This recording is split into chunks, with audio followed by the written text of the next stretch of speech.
Welcome to the All Things Endurance podcast. I'm your host, Rick Prince, and I'm really excited for today's podcast. It's a little bit different than a lot of our podcasts as far as the primary sports that we talk about, running, ultra running, cycling, so on and so forth. We have with us today Jayme Linker, who is a rower, and she's attempting to be the first female to row the Pacific, Atlantic, and Indian Oceans consecutively. So this, I guess, falls into the ultra range of things. So, Jayme, thank you so much for coming on the podcast today. Yes, thank you for having me, Rick. I'm super excited to be a part of it.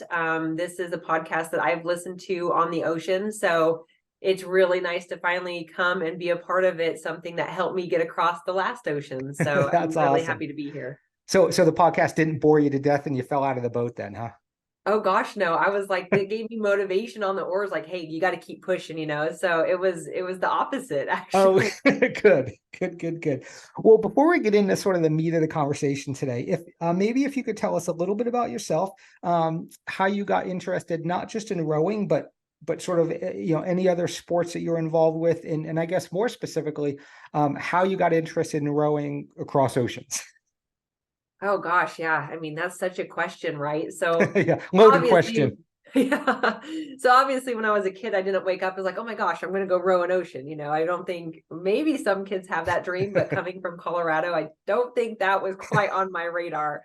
So I have always done sports my entire life. And then I got sick with an eating disorder when I was 12. And so I got hospitalized several times.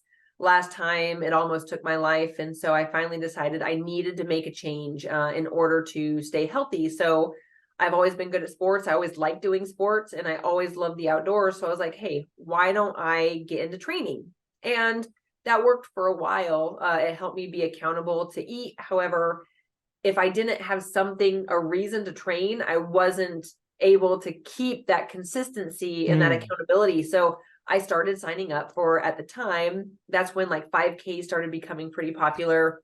And I started doing a couple of those, but I was born with debilitating asthma. So running was very hard for me. And that was before all the drugs that I'm on now, just medication has completely evolved. So it allows me to do what I do today. But back then it was just so strenuous.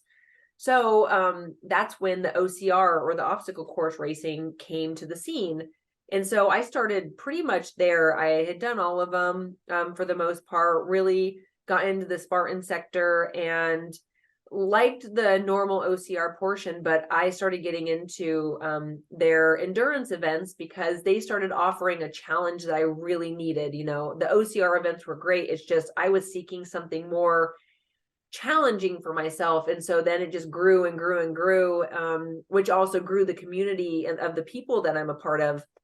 And my family members in the racing world, they are wonderful. And after our first, it was the first Agoge summer O2 60-hour endurance event hosted by Spartan in 2016, a group of my friends, they said, hey, would anybody like to come? How about we do the Talisker Whiskey Atlantic Challenge? That was the first time I ever heard about an ocean row, which is really cool because this community always has something crazy. And I'm like, yeah, let's sign up for that. I love it. And so I had kept pursuing that with the team. We were originally going to be rowing in 2017, and several people had life issues happen, whether it be a medical issue, family, relocation, different things like that they never continued pursuing it. However, I really wanted to do it, and I've been training for years to get ready to go. So finally, I had just reached out to the race organizer, Nikki, with Atlantic Campaigns, and I said, hey, look, I've been wanting to do this for years. Do you have an alternate list?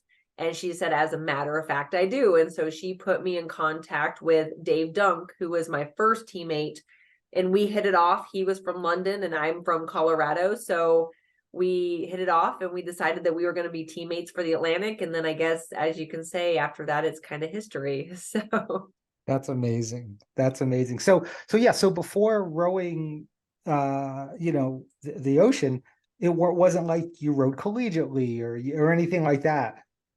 I had never even seen one of these boats until I moved over to London 5 months before I rode the Atlantic. So That's incredible. That's such an incredible story. So maybe if you could tell our listeners about what is your current goal and what are some of the charities that charity that you're raising funds for? Yeah, so our current goal is, it's really exciting. Our team name is Team Koakai, and we will be doing the first ever in history. It's a circumnavigation of back to back to back oceans, starting with the Indian Ocean in hopefully June of 24. And we will start in Geraldton, Australia, and we'll row over to Grand Bray in Mauritius. It's an island off of Africa, and we'll arrive there. It takes about 60-ish days, we're estimating, so we should get there about August, September timeframe. And then we will take the boat off, we'll restock it, ship it over to Gran Canaria in the Canary Islands, where in December or late November, we will row from Gran Canaria over to Florida, and a route that has not been done yet. And so we'll do that. And then that will be, like I said, end of November, early December of 24. And we should arrive there end of January, beginning of February of 25. And then we'll get the boat again, restocked, re-inspected, and then we will drive the boat across the country over to Monterey, California, where we will launch in June of 2025.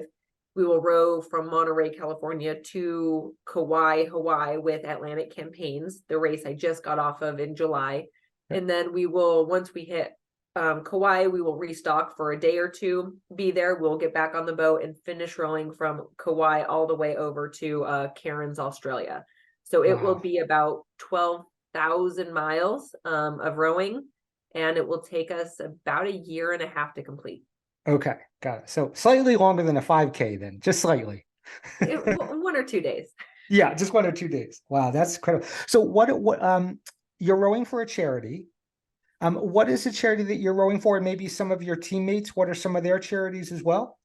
Yes, so that is a great question. These rows are always for charity. So all of the rows I've done are for, they don't have to be, but we all have done it. And all the rows I've done, they've all been for eating disorder awareness. And my foundation is called Bear Moose Hideaway. It's a company where people can come and they can get mentoring services for their eating disorders. And the hope is here in the future to build a sustainable long-term residential facility for these people to come and live at, so they can get one-on-one coaching and mentoring in a very bespoke, personalized environment. So it's really exciting, but that we have helped people all over the world battling eating disorders. So that's the cause that I row for. And my teammates, Dingo Dominguez, one of our teammates, he is rowing for the Wounded Warrior Project. Oh yeah, sure. And he's ex-military, and his family member was over in active service, and he got injured. And so the way that Wounded Warrior just handled the whole situation, they were so amazing. That's why he, too, very dear to his heart cause, that he's raising money for. And then Paul Lohr, he is rowing for K9 for Warriors. He is ex-military as well, and what K9 for Warriors does is they train service dogs for service for our military personnel, that they can have like a service dog when they come home, or as they need to help them with their lives getting back into everything. And then his other cause is called Penny's Flight, and it's actually a cancer foundation trying to rehabilitate people that suffer from a particular type of cancer, get back into like sports and kind of rehabilitate in some really cool ways. So really cool causes that we are really, really happy to be rowing for and raising awareness for. Like, they are just wonderful, wonderful causes. That's awesome. Yeah, certainly sounds that way. Though that's incredible that all you are rowing for charitable causes. That's incredible. So for our listeners that are unfamiliar with rowing, such as myself, could you tell us a little bit of the specifics about it, like size of the boat, where do you keep your food? Is there a support boat that goes with you? What happens if, I don't know, there's hurricane or storm arises? Like, where do you sleep? How do you not drift, like go off course? I didn't grow up. I had a little pond near me. That was about the extent of my knowledge of water. I know nothing about rowing, and I'm assuming that a lot of our listeners don't as well. So maybe you could elaborate on some of those things, just to kind of educate our viewers on what it takes, what is it like to do these sort of transocean expeditions. Of course, yes. So it's funny because, like I said, I had never even seen one of these boats before I signed up for the race. And over in America, the ocean rowing is not a thing. Like, it's the amount of Americans who have rowed an ocean it's minimal. And so it's really cool to be able to teach people about it, because it is such a neat thing that people can do. Because we're not just rowing in, a canoe, like one of those Right. wooden like fishing boats. Like, these Yeah. are specifically designed ocean rowing vessels. There are several boat makers. The one that we use is Rannoch, which is a boat maker. It's Rannoch Adventures out of Burnham on Crouch in England. And if you want to race, if you want to be fast, these boats, this is the boat you get. Like, they're really good boats. They're made like the 2-man boat that I was on for the other 2 rows. It was about 21 feet long by like 5 feet wide, roughly. Okay. And within that section, each of the ends, they have a waterproof compartment. So on the bow, which is the front of the boat, you'll have a waterproof compartment with a hatch. That's usually where I slept. And underneath it, you have storage in your cabin. It's all storage for additional like spare materials that you have, or stuff that just won't fit anywhere else. And then you have a sleeping mat. So you sleep in there. It's waterproof, and you have to keep your door shut. So water doesn't get in case these boats are made to self-right. So as long as you have your door shut, it will flip over, but it will come back up. Okay. So they're very smart boats. They're very well designed. On the stern, which is the back of the boat, it is another waterproof compartment, but this is where you have all your navigation. So they're set up a little bit different, but it's another sleeping quarters that's waterproof.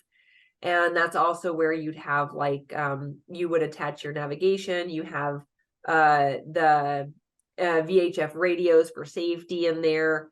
You have to attach the auto helm and the rudder. So you put the rudder in the back of the boat. Obviously, the rudder is what helps you steer through the water. And an auto helm on these boats, they have lines that you can pull for manual steering, and it turns the rudder. So that's how you steer through the water. But an auto helm is a mechanism that you attach to the rudder, and then you set it on a particular degree heading that you want to go in which direction. And that way it will kind of steer for you while you row. And you can change it a couple degrees at a time, as needed and stuff like that. So you can keep on your heading of where you want to go. So that way you don't have to worry as much about navigating through the waters as you're rowing. Because otherwise, to manually steer it, it takes a lot of work. And it's so this is really super helpful. And that's how we did the majority of our crossings. On the Atlantic, we change them out like every 4 hours. Otherwise you'll blow them up because of how much they have to work. On the Pacific, we blew through 3 of them, and we only had 2 left. Oh, wow. Okay. Yep, they blew up because it's just so much work that they're having to do, and we were having to change them every 2 hours at the beginning. And then the last 9 days, we were changing them every hour just to try and preserve the longevity of it, so we could get in without having to manually steer and stuff like that. So you have to be very aware of the environment you're in, the conditions you're in, kind of just how you're doing and stuff like that, because that's really going to play a huge role about how you row a boat, right? Yeah. Because you're going to be getting tired. So there's a lot of sleep deprivation. You're obviously malnourished. You can never eat enough out there for what you're exerting, and you are always dehydrated.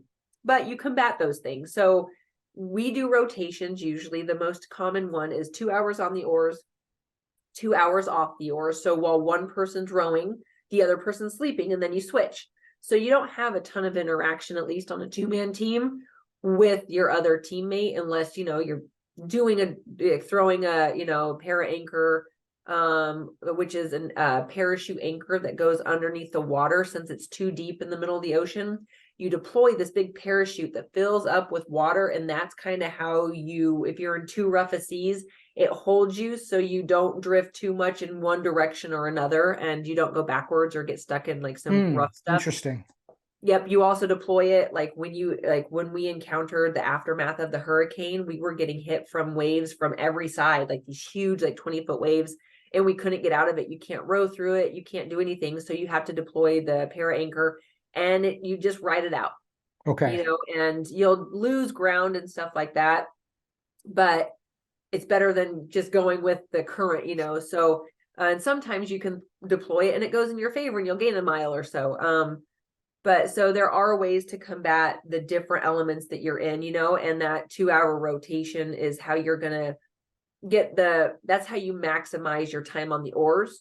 And then when you're off for the 2 hours, you have to do your basic hygiene, you have to eat, you have to drink, you have to sleep. So and do anything else that you might need to do, like maintenance and things. So it's very busy. So you don't get a lot of sleep. Of the 2 hours off, you might get max an hour if you're lucky. Oh, wow. So like maximizing food, knowing when to eat is a really big deal. Our water, you can't take enough water with you. So like a sailboat, we have a desalinator on the boat, which is a water maker that has a filter that pulls the ocean water through it, and it filters out the salt. So it makes it drinking water. Okay. And it tastes really good, which is really fun. People would not anticipate that.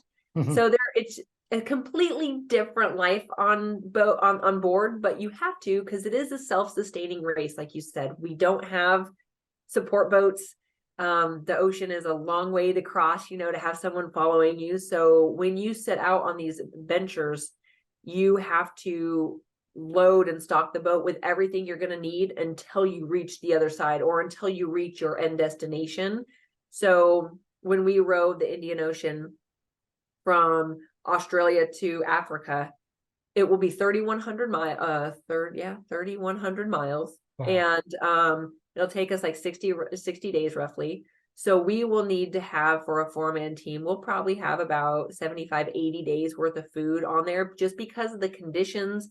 It's a cold ocean. You can encounter really just unpredictable waves and currents and things out there. So you want to make sure you have enough. But for 4 people, there's a certain caloric requirement that you need to be taking to have every day, just to make sure you're in the parameters. I mean, you're never going to eat all that food, but just in case you have it. And so your boat stores all the food underneath where you row. And that's pretty much what your storage is. It's pretty much almost all food. You've got a couple batteries to charge, your phones, to charge the solar panels, which are on both ends of the boat. So you can have the water maker, and you can charge like your electronics, like your chart plotter and your GPS systems.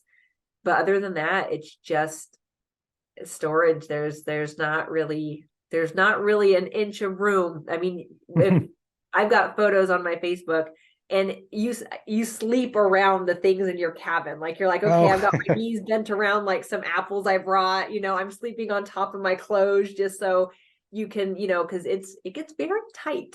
Yeah. I can only imagine. I mean, I feel like this podcast would need to be like, I don't know, 10 hours long for you to answer every single potential question I have. So we won't do that.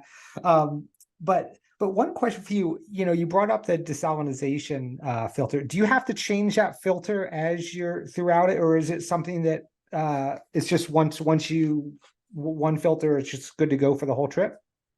You hope so. Okay. So, but no, we always have an extra 1 to 2 filters on board. Okay. Because it can just go bad.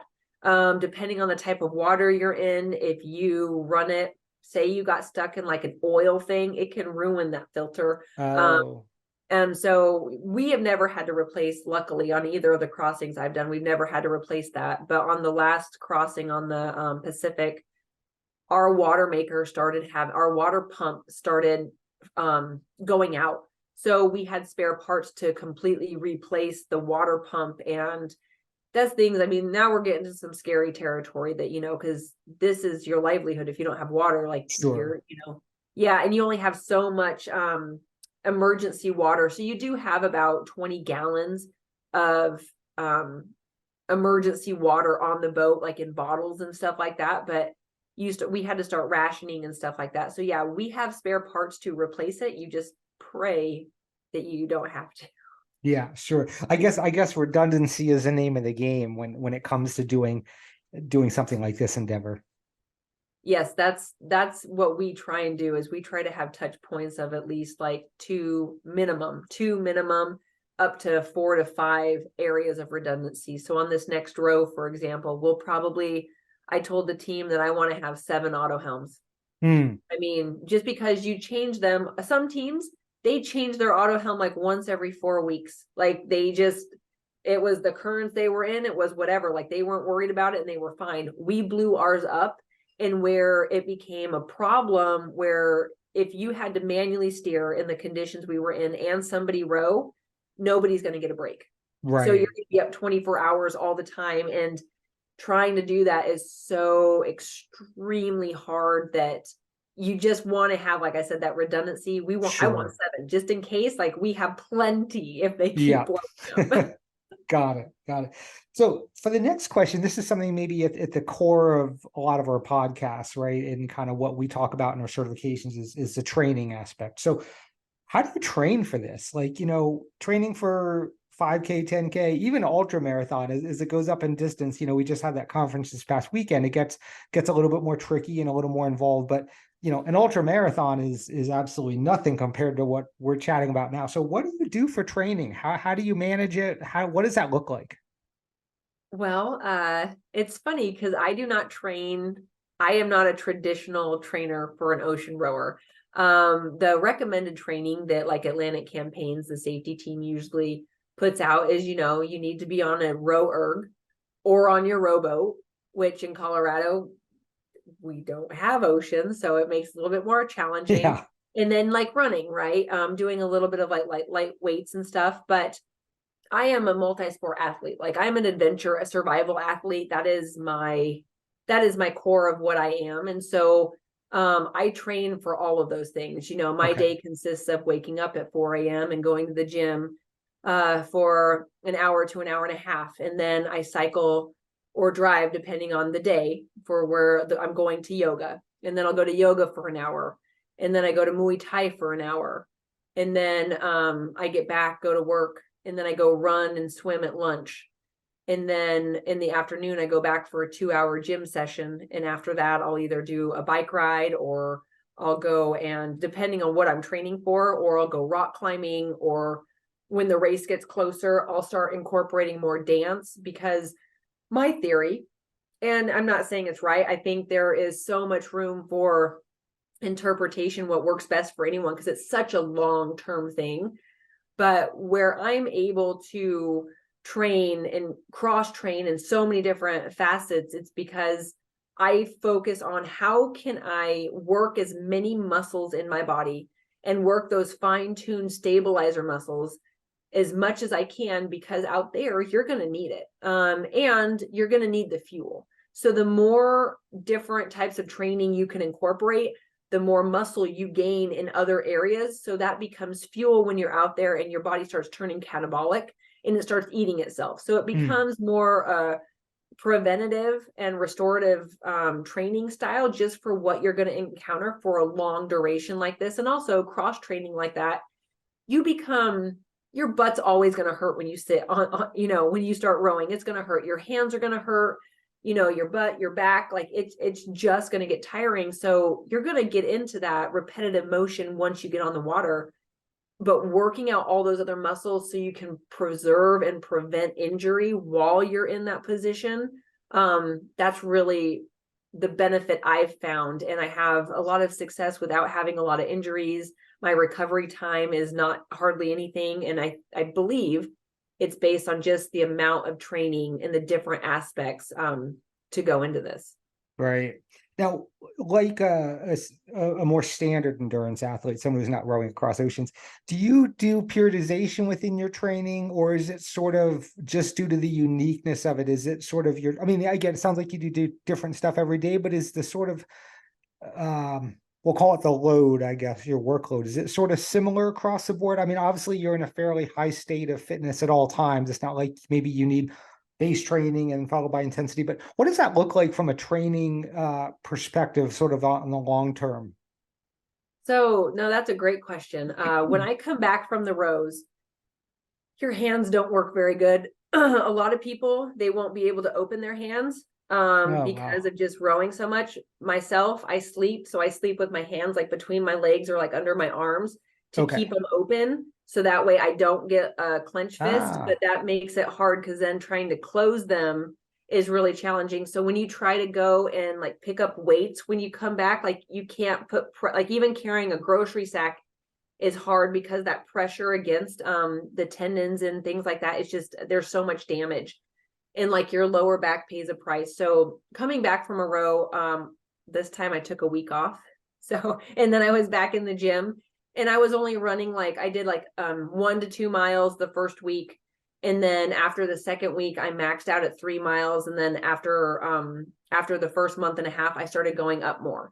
So it's a slow, so I would say that it is a slow progression back into things, but for the most part, unless it's just coming after a row or after a big event like, a try or something, or an ultra run or something else that I'm doing, I will always be just back at the heavy amounts. I don't really stray. I try to keep very consistent to keep the weight up. I Mhm. don't do a lot of heavy weight training anymore because I feel that it's just not conducive. I want something more functional to also help prevent injury. But for my cadence and stuff, I find it best to just be consistent at all times. So then my body knows the demand that it's going to be under normally. So when I put myself into these extreme situations, one, my weight doesn't fluctuate hardly at all. I don't have as many side effects from like the sleep deprivation, from the recovery time, from my body having to get adjusted into a schedule of performance like this, because I'm already keeping it at those higher levels of cadence. So it allows me to perform more optimally. So I just try to keep very consistent all the time. Got it. So I mean, this is really the epitome of specificity, right? Like it's as far as how you like it's almost akin. I mean, yours is at a much higher level. It's almost akin to like a Tour de France sort of thing where they're being asked to do, what most people would just do one day and take a week off. They have to do it every single day for 21 days. This is like that, but on steroids. So that's pretty wild. I mean, it's funny. I take back what I said in the intro.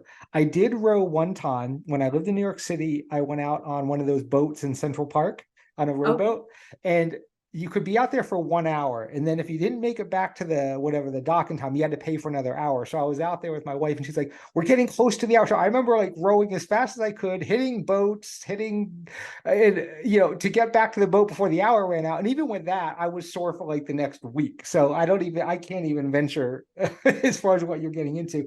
Um, but you mentioned in the last question about, preventing injuries and all that kind of stuff. So what are some common injuries that either you've personally experienced or that you've heard of other athletes that do this type of undertaking experience? Well, that's the thing. I mean, it's such a different element, right?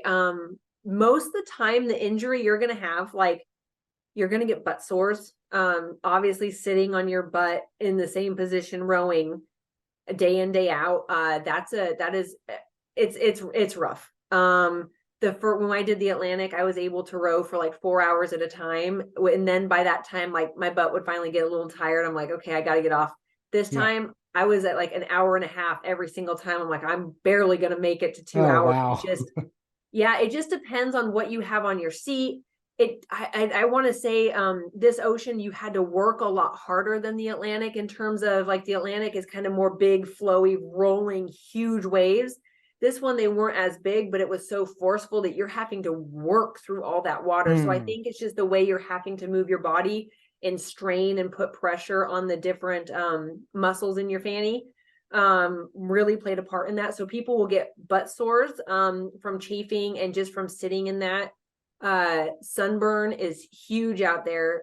So a lot of people have a lot of issues with that, and you have to be very careful because the bacteria from the water and just the elements out there, you have a first aid kit that's pretty basic.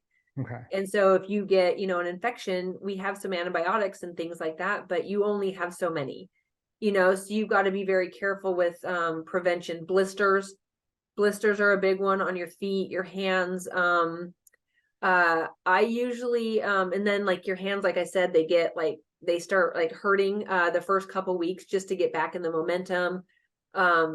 Some people have lower back issues, but as far as like your legs, you lose 40% of your posterior, up to 40% of your posterior chain muscles, because like your hamstrings and your calves, you're not using them, so they're gone. And your butt, like, it's gone. It's crazy how fast it goes too. So like you're not using it, so you don't get like a lot of overuse. And like, even though you would think your knees would have a lot, but that motion, you're not putting weight, you're just using it to roll yourself, right?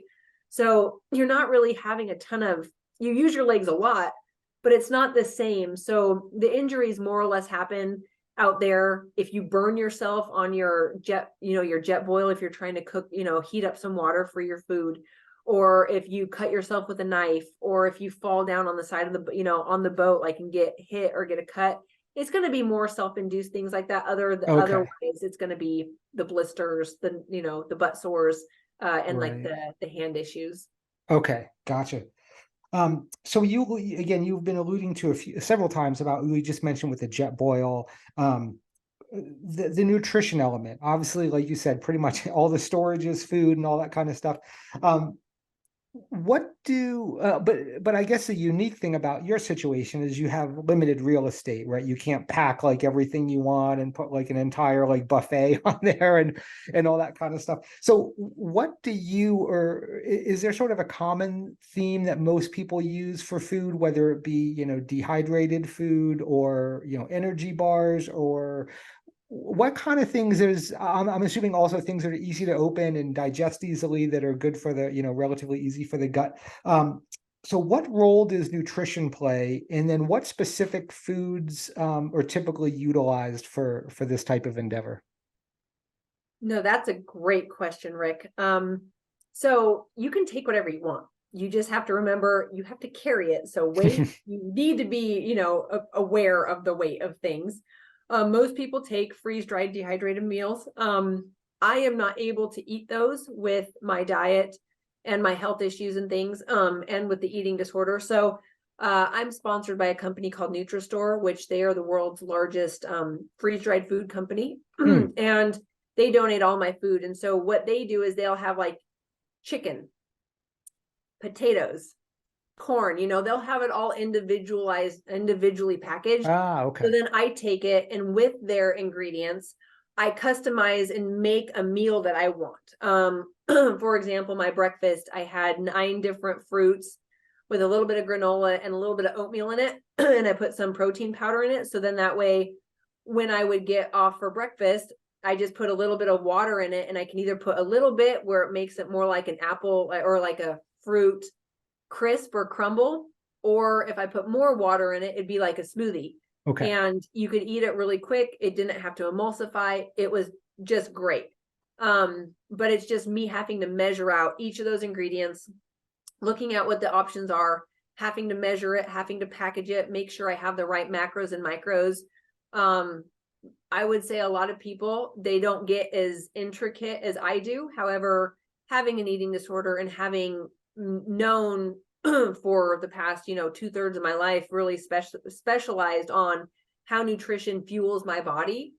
I'm able to know what food I need to eat and when I need to eat to maximize my performance throughout the day. So to me, I need to make sure that I am fueling at the right times. I'm eating the right fuels that work within my body. And from that specialization and that consideration and that element, I'm able to, I've lost the least amount of weight out of that they've ever seen rowing an ocean. Even having my issues, And it's just because of the importance I stress, one, on the training to make sure my body is able and constantly capable of performing at that level. But then also I know what food to eat, and I would know that I can eat it and will eat it, and at what times of the day to fuel me. So I can essentially be, I want to be a machine. And that's how I train to be out there. So nutrition is a huge factor. And I feel it's not stressed enough on the importance of it, because you do start getting, tired when you're out there. You do start having mental, the mental toughness. It's a big deal out there. I mean, because you're in isolation for so long. So people start having some stresses with that. And there's a lot of demons, so I feel that by the time you have dehydration, by the time you have malnutrition, by the time you are sleep deprived, your mood and everything else starts, going down, your energy levels go down, and people will start having like not enough energy to get on the oars. They'll fall asleep on the oars. They won't wake up in time for their shifts.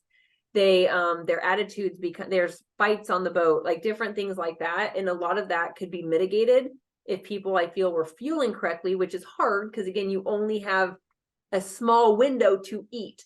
But maximizing what you bring on the boat, because it doesn't matter what you bring. Like I said, most people bring 2 to 3 meals of dehydrated food, and then you can bring whatever snacks you want. And since snacks are easy to eat, most people will eat snacks, but that's not usually where you get the nutrition value in, in the snack that you're eating. So I do a lot of protein bars. I do Quest bars. I do 4 of those a day. I do 2 Nutri-Store meals, a breakfast and a main chicken, potato, and vegetable meal. And then I do a trail mix from Smirks in Fort Morgan, Colorado. They source like all the nuts and like dried fruits and things like that. So I have a trail mix as well. And I eat the same meal every single day. Interesting. Okay, so that brings me, well, first of all, I'll say, it's so interesting, coming right off this ultra running conference, because are you familiar with Jason Koop? I am, yeah. Okay. So one of his main things, because so it's easy to get lost in the weeds when it comes to training for an ultra. And I'm assuming with that, like, altitude preparation, humidity preparation. And one of his big things is, yes, those things are important, almost viewed as marginal things, but the most important thing is showing up to your race as fit as possible, and that will make everything better. So I think it's so interesting that you alluded to that as well. The other thing which is interesting, that I think the ultra running, as because you do ultra runs as well as this, is one of the big topics that comes up is, flavor fatigue, food and flavor fatigue. Okay, I've been eating goos for the last, how many hours. If I see one more goo, I'm just going to lose it and go crazy. And obviously that sounds like it's a very individual thing, right? Because it sounds like you eat the same thing and you're always good to go. It's never like, oh my God, I can't even stomach the sight of this again. So that doesn't play a role with you then, correct? The sort of flavor fatigue, you're sort of good to go with that, and it works for you. Well, most of the time I would say yes. Like, I can't stress enough, because I can make my own food. There's nothing in it I can't eat. So that, for me, a lot of it is sustenance. Sure. I got a couple of friends that were like, if we could just have a pill that gave us all the nutrition for the day, we do that and not eat, Okay. So to me, it's just, what calories do I need to keep performing optimally? And there are times like the protein bars, I love them, but there are some after a while, like chocolate. I end up hating chocolate out there, because I'll have like some M&Ms in my trail mix, and I'm like, I won't even touch them. I'm like, I'm good. So there's certain things, because it just becomes so sweet.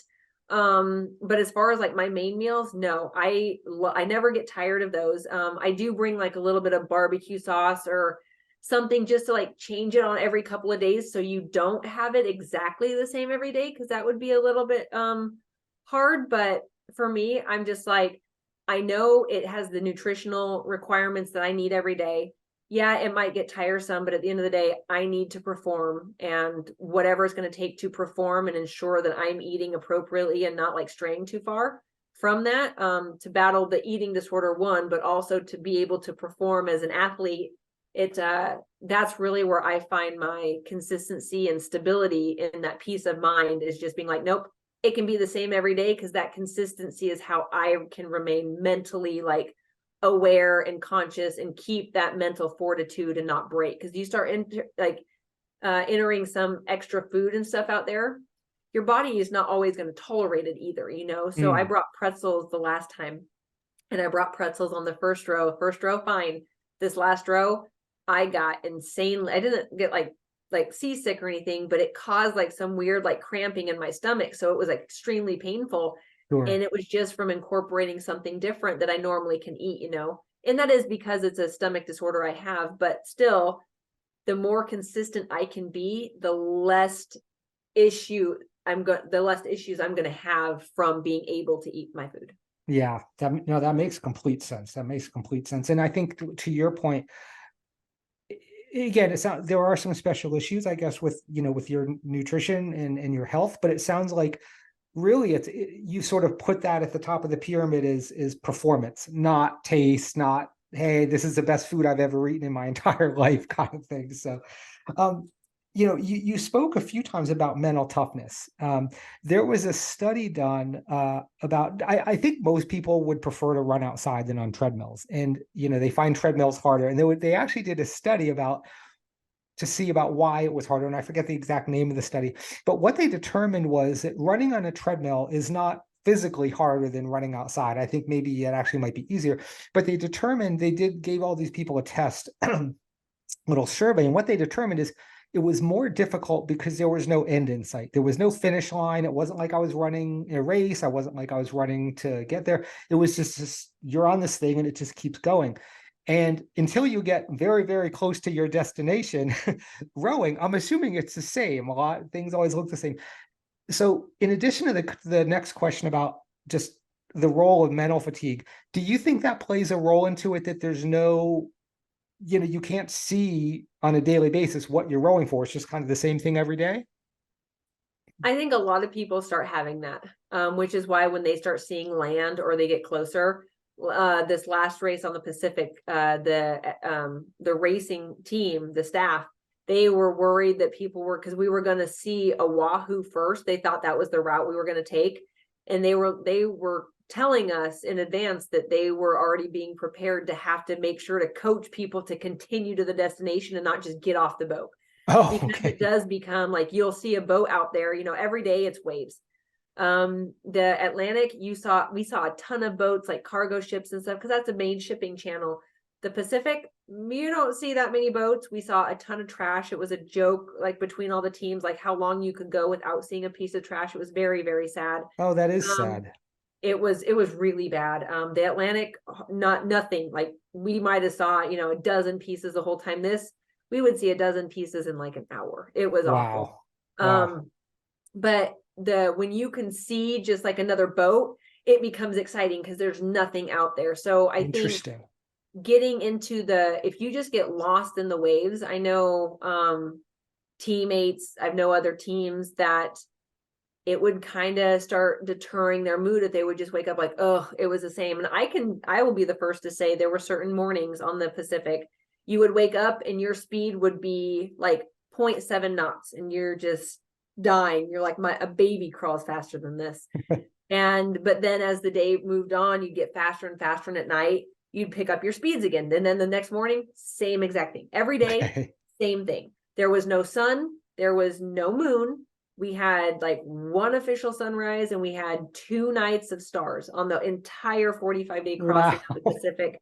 So when you can't see land, you can't see boats, you can't see sun, you're not getting sunlight, you're not getting the night, like anything, that reprieve, staying in kind of a bubble, it was really dampering a lot of people. And so when they were getting close to it, became like, oh, we've got to get there. Like almost like an itching kind of sensation. Like we can't wait any longer. To me, I'm like, well, it's just another day, because I take everything, I break it down to, it's my shift. Okay, now I'm off. I get to sleep or I get to take a shower. It's my shift. So then that way I don't get stuck in that, that like, oh, are we almost there? To me, I'd use it as a game like, oh, this is how fast we work. Can I beat my next pace on the oars? Just to kind of give you something to focus on in little measures, as opposed to, because it's so daunting, you've got 3,000 miles to cross. You're going to make 50 miles if you're lucky a day. Yeah. Like that magnitude is so hard to fathom when you're out there. It breaks people. because they don't break it down into a manageable size. Yeah, that's a great lesson. I feel like, I mean, most certainly for that, but anyone who does anything sort of endurance to kind of break things down into little pieces. I mean, heck, I get bored getting in my car and driving 2 minutes to Target. So, I am most definitely not a good candidate for what you're doing. But so next question, and you again spoke about this a little bit when with the redundancy. When things break, I guess it sounds like it's sort of a combination of replacing it if you can, or fixing it with spare parts and all that kind of stuff. What are some of the situations, or maybe a specific situation that you've been in where you're like, oh man, this is crazy. This is this is not good. We got to do something about this, or what do we do now? Oh gosh. I would say probably on the Pacific when we were getting stuck in the we got stuck in the aftermath of a hurricane. It was 200 miles away, and we couldn't go anywhere. So we ended up throwing the para anchor, and it was rocking us so hard from side to side. We had already lost, I broke an oar because we did a knockdown, so my oar snapped in half. We had Wow. lost another one because it completely just flew out of the oar lock. So we're in these waters, and we're like, okay, great. Well, our para anchor, a fish ate through it, so we had holes in it. So you worry about if you have to deploy that again, is it going to hold you? That's when our water maker started going on the fritz, and that's when we had to start having the conversation. Okay, this is how much water we need to drink a day. How long can we run our water maker before it starts running too many amps that one, it drains our batteries, so we won't have anything to charge anything else we have, or two, it blows the pump and we're going to have to try and replace that in the middle of all these waves, which is going to be next to impossible in the compartment that it has. Like, you can do it, but it's not going to be a fun time. So we just, like, for those things, it was just like one thing after another. We were getting hit. We had just lost another auto helm. So what we did is we're like, okay, we have two auto helms. One is strong, like one was a ST3000. One was an ST2000. So the 3000 is much stronger. The 2000 is not as strong. And so we're like, okay, how can we optimize this? And so we decided to go to a 1-in-1 rotation, which means every single hour we are changing. So you only get an hour on the oars, but you only get an hour off the oars, which means about 20 minutes off the oars. And then we're changing the auto helm every hour as well to rotate those so they don't get too hot, so we can try and preserve them. We rationed our water. So that means we have a gallon water that 2.5 gallons that we could drink. We were drinking about a gallon a day. And then you have about a gallon that you put into your freeze-dried food for the day. So we were rationing food because that takes so much water. We were only eating like snacks and stuff that didn't require water. We were eating, hardly drinking our water so we could preserve it in case that blew up. So we did this for the past 9 days. And I mean, you just have to think, it's like one problem after another, and how can you solve one to try to maximize what you're doing? And it's very stressful, but it's just, I mean, it's ever changing also. And I mean, for Sure. 10 days, we might've got, I mean, every day I was getting less than 2 hours of sleep. Wow. 10 days. Yeah. And I Wow. mean, but you do what you have to do, I mean, we were to a point where we were worried if we had to manually steer. If we had to manually steer and someone had to row, you're up 24 hours a day. Right. If the water pump went out and we couldn't fix it, we had the conversation of having to manually pump that. And that is, someone is having to pump water 24 hours a day in order to make enough so we could drink. So you have to have those conversations and just be prepared. Like, okay, we'll try plan A. If that doesn't work, we've got plan B, plan C, and let's hope we don't get to plan E. So Yeah. Yeah. So you have to be really, really good at logistics, contingency, and cool under fire, I guess, as well. Right. You can't like freak out and jump overboard and that's it. Like, clearly that's not an option either. So again, yet another reason I wouldn't be very good on one of these. I'd be the first guy out, and that would probably not be a good thing. So so a question that I'm guessing a lot of listeners have, a question I have, and you mentioned it a few times, or you mentioned it, yeah, several times.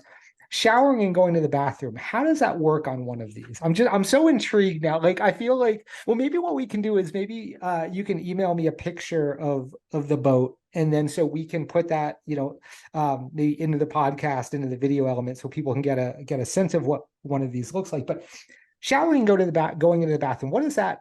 How does that work? if this isn't TMI.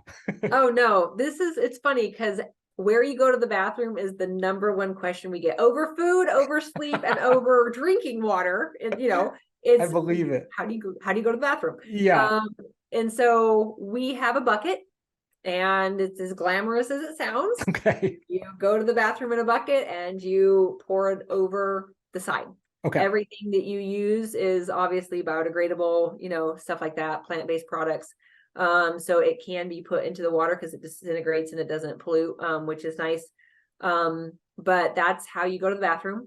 Okay. And it's funny because I always tell everyone, I'm like, you don't understand urgency until you're on a boat. Because it's like, if you don't go to the restroom when you need to go to the restroom out there, you're gonna pee your pants. Like, unfortunately, just because of all the elements, like you just can't manage all the things. And it's so hard when you're in like your foul weather gear, which is your rain gear, cold weather, like awful weather gear. It would take me about 15 minutes just to get out of my clothes, like get them down enough to go to the bathroom and to get them back up while you're still getting splashed and you're getting soaking wet. Like, and you're trying to balance in these conditions. Like, it's very hard, like something you take for granted. And that's what everyone was like, can we just have a toilet that we can sit on and just sit there, just sit there, like without worrying about falling over, without worrying about anything. That'd be really nice.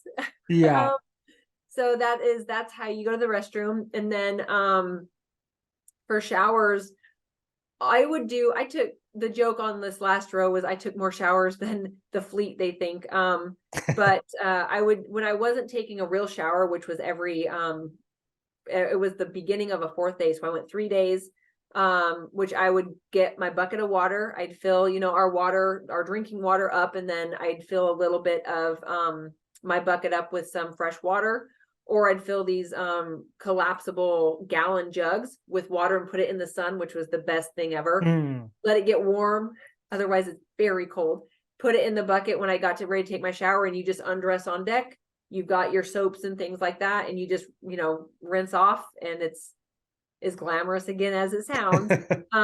But usually I can take a shower and I would get all that stuff done within 15 minutes. So I'd have my shower done. I'd have my clothes back on into my cabin, stuff like that within 15 minutes. So of my 2 hours, I'm like, it's worth it, and it always put you in a good mood. And then on the days I didn't take a shower, I would do baby wipe baths in between every single day. So most people do a lot more baby wipe baths than actual showers like I do, but I go crazy if I don't shower. Yeah. So when you come back from these rows, having a real shower, having a real bath, that must seem like an absolute luxury then, huh? That's the only, I'm like, I could care less about a bed. I could care less. I'm like, I just want my shower and a real toilet. That's all. That's all. That's all you want. That's incredible. That's all I want. That's incredible. So another question, again, probably that you wouldn't consider, having done this so much, but I'm guessing myself and other listeners do. Like the first thing I think of, and I think so many do, most likely because of the movie Jaws, right, is sharks. Like, okay, am I going to get attacked? Do you ever see sharks out there? Is that ever or whales, breaching, or is that ever a consideration from a safety perspective? And maybe this is like total novice questions here, and I apologize. Oh, no. I mean, I don't get in the water for a reason, because everything in it can see me and is faster than me. And I'm like, I don't want to encounter that shark. Right. I know teams have seen them. We saw one at the very end of the Atlantic. You do see whales. It was migrating season this year. So for the Pacific. So we saw a lot of humpbacks. They were jumping, like it was breaching. It was really cool. But you don't really have to worry from a safety perspective. People have had sharks that come and like nibble on their rudders because they don't know what it is, but that's about it, because we're not something they want to eat. Right. Now, the main wildlife issue, like birds attack you. We had that happen on the the Pacific. They were attacking you, which stinks. Which we were fine, but the big one is marlins. A couple years ago, they had several marlin strikes, and those come up from the boat and they think it's because they're you get all those itty bitty fish, using the boat for shelter and feeding, off the barnacles and things like that. And the marlins are trying to come up and spear them for food. Well, it spears the boat, and it almost punctured 2 people. Yeah. And so that's a bigger concern, because if that hits you in your sleeping quarters, it could kill you, Yeah. so that's a bigger concern, at least as of now. That worries me more than a shark or a whale would. Yeah. Interesting. This is so fascinating. Again, I wish this podcast were like a Joe Rogan 10-hour long podcast or something like that. Maybe that'll be next on the queue for us. So yeah, incredible information. So in closing, maybe you could tell our listeners, and we'll put this information on the outro screen as well. We'll put up some links, but how can some of our listeners that want to learn more about what you're doing, more about your rowing and your expeditions, but more specifically, how can they donate to you or your to help fund these? Oh, thank you for asking, Rick. Yes, we are always looking for people to fund, either helping get the nonprofits or our causes, just money to them, getting them funded. However, and our team is called Team Koakai. So we have an Instagram, we have a Facebook, and then we have our individual name profiles. Mine's Jayme Linker, Dingo Dominguez, Coach Dingo, Dingo Endurance, and then Paul Lohr. Those are our social media handles. We have a website, which is teamkoakai.com.